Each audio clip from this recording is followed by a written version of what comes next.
How your coupon stacking becomes fraud. Hey there, Money Loop family, don't forget to subscribe for smarter financial success. Let's dive into today's money strategy. People said I was an extreme couponer, but I just called it being smart. If the system lets you do it, why wouldn't you? It wasn't my fault their rules had loopholes. A good deal was a good deal, and I was the best at finding them. I had stockpiles that would last me for years. Every shopping trip was a rush, a new record to beat. That's what I used to think. I thought I'd found every loophole in the book. I was wrong. And that $25 shopping trip? It ended up costing me everything. My journey into couponing started like anyone else's. Prices were going up, and my budget was getting tighter. I started small, clipping a few coupons from the Sunday paper, maybe downloading a digital one here and there. It was empowering. Saving $5, then $10, then $50 on my weekly grocery bill felt like a superpower. I was providing for my family and outsmarting big corporations at the same time. My binder became my Bible. I knew every store's policy by heart. I knew that at most places you could stack, which is a totally legitimate strategy. Stacking just means using a manufacturer's coupon on top of a store's own coupon or sale for the same item. One from the company that makes the product, one from the store that sells it. Simple, legal, and the foundation of smart couponing. But then, I found the online communities, forums and social media groups dedicated to taking savings to the next level. This is where I first heard about the glitch. A glitch is an error in a retailer's system. Maybe a digital coupon for a 12-pack of soda was accidentally coded to work on a single bottle. Or a buy one, get one free offer didn't have a limit. The system just let it happen. The first time I tried it, my heart was pounding. I put 2 items in my cart, scanned the coupon I knew shouldn't work, and the register beeped its happy little approval. The discount went through. I told myself it wasn't wrong. I didn't hack anything. I didn't create the coupon. The store's computer accepted it. That was their mistake, not mine. This justification was the first step down a very slippery slope. My hauls started getting bigger. I wasn't just buying what I needed anymore. I was buying things just because the glitch made them free. The thrill wasn't just about saving money, it was about winning the game. The Coupon Information Corporation, or CIC, is a non-profit that fights coupon fraud. They have a very clear definition. Fraud happens when someone intentionally uses a coupon for a product they haven't purchased or doesn't follow the terms and conditions. My glitch deals fell into a dangerous gray area. I knew the coupon wasn't meant for that specific item, but I used it anyway. That's a practice some call coupon glittering, and it is a form of fraud. Once you cross a line, it's so much easier to cross the next one. Hunting for glitches became an obsession. I spent hours scrolling through forums, looking for the next big score. My stockpile grew from a pantry into a garage full of stuff I'd never use. I even started following advice from people in these groups to resell the products I got for free or cheap. The thing is, most coupons explicitly say they're not for items intended for resale. Then came the next, much more dangerous step: counterfeit coupons. I wasn't making them, but they were being shared in these private online groups. They looked perfect, often for incredibly high values, free products, no purchase necessary. A little voice in my head knew something was off. You should never have to pay for a coupon, but some people in these groups sold access to lists of these miracle coupons. The most notorious coupon fraud case in recent history involved a Virginia Beach woman named Lori Ann Tallons. She was an expert graphic designer who created thousands of different fake coupons that were practically indistinguishable from the real thing. She sold them online, causing retailers and manufacturers over $31 million in losses. She was eventually caught and sentenced to 12 years in federal prison. Her husband got over 7 years for his role. I wasn't designing fakes, but I was using them. I told myself I was just a small fish. Who was I really hurting? The answer is, well, everyone.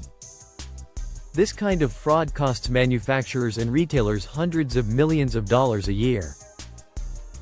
And how do they make up for those losses?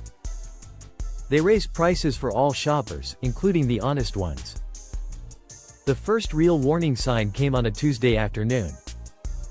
I was at my favorite grocery store with a cart full of items and a neat stack of coupons. Some legit, some not.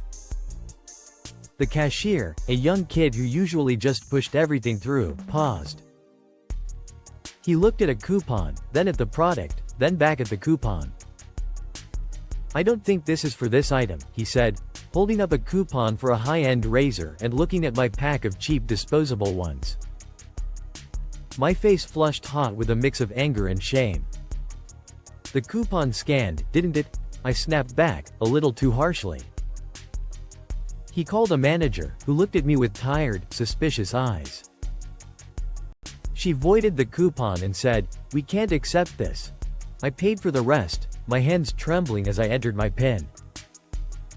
I left the store feeling humiliated but defiant.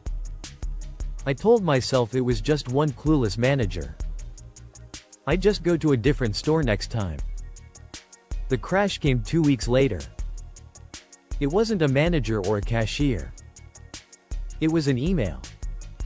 The subject line was, "Your loyalty account and notice of loss prevention investigation." It was from the corporate office of a major retail chain. The email detailed, with sickening precision, several transactions I had made over the past few months. It noted the use of fraudulent coupons and my intentional use of system glitches. My loyalty account was terminated. But that wasn't the worst part. The email stated they were holding me liable for the financial losses and reserved the right to pursue legal action. My world collapsed. I wasn't a savvy shopper. I wasn't smart. I was a thief. And I had left a digital paper trail a mile long proving it.